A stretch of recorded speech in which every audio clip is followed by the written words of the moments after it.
they realize that the problem is much, much bigger. And very broadly, in the period from late 2003 to early 2007, a couple of $1 trillion of subprime mortgage loans were made. And most of those loans are not good loans. But what's even worse, and why it's so hard to get your mind around the problem, is that Wall Street created, beside this market for subprime mortgage loans, a casino.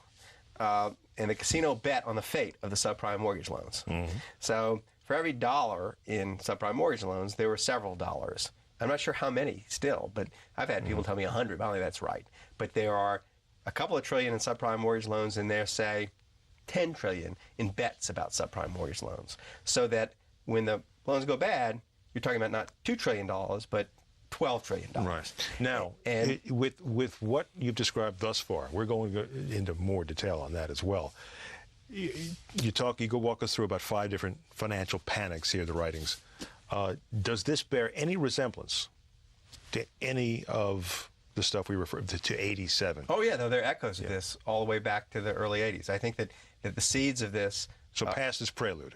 Yeah, I think it actually is in this case. I mean, so for example, the traits of this crisis resemble traits of the past crises. The crash of '87 is the first example of a stock market convulsion caused, I think, chiefly by a financial tool that had been invented that people didn't completely understand. What, the LBO?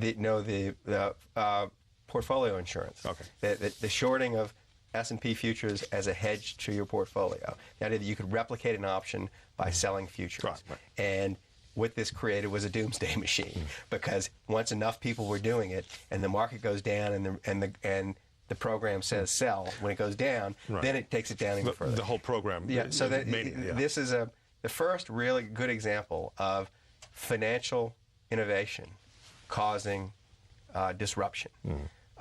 Financial innovation is at the bottom of the subprime mortgage crisis. One of the things at the bottom of it. I mean, there are many things that had to happen for this mess to happen. This mess is colossal, and there are no sufficient conditions and many necessary conditions. But in many ways, what we've established is that we get too clever for our own good? Yes.